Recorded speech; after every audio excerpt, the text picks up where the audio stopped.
Чест ми е да бидам покровител на традиционалното доделување на признанието за македонски квалитет. И годинава 10 успешни предпријатија од Република Северна Македонија заслужено ќе ја добијат ова престижна награда, што ја доделува Сојузот на стопански комори.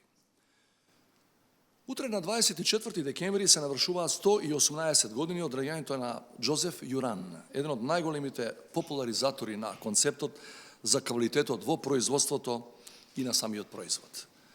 Јуран е еден од првите кој зборувал за високата цена на нискиот квалитет. Според него, квалитетот на производот или услугата е најдобриот бизнис план кој една компанија може да го изработи.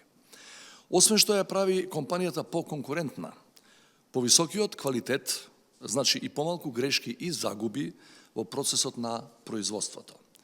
Не случајно, еден од неговите модерни почитувачи бил и Стив Џобс, кој сметал дека дел од неговата одговорност е да биде аршин на квалитетот и дека за да се биде успешен, компанијата треба да одржува амбиент на извореност. Меѓутоа, во време на економска и енергетска криза, висока инфлација и ценовни шокови, големо е искушението на компаниите да направат компромис. Некои да ги изголемат цените, а други да го намалат квалитетот на производите и услугите што ги нудат.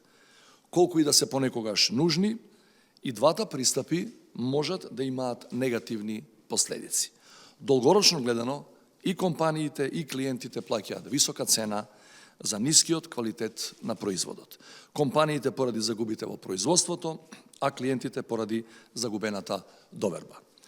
Како и на секаде во светот, така и многу компании кај нас се наоѓаат во незавидна состојба. Да се инсистира на квалитет и да се вложува во развој на својот потенцијал во кризни времења представува вистински подвиг. Зашто не е потребна само храброст, туку пред се план и визија. Потребно е и познато е дека компаниите што истрајуваат на тој пат многу полесно и побрзо ги пребродуваат кризите. Почитувани, денеска имаме вистинско задоволство да ги наградиме оние македонски брендови кои, не правејќи компромис со квалитетот, остануваат доволно атрактивни и за клиентите и за потрошувачите.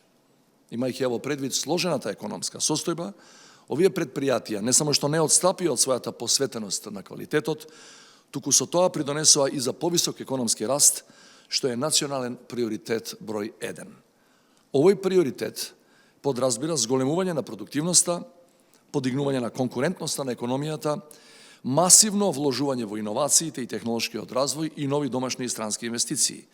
Многу од овие аспекти зависат токму од подготвеноста на секој од компаниите да не отстапат од парадигмата на квалитетот и во кризни и во мирни времења.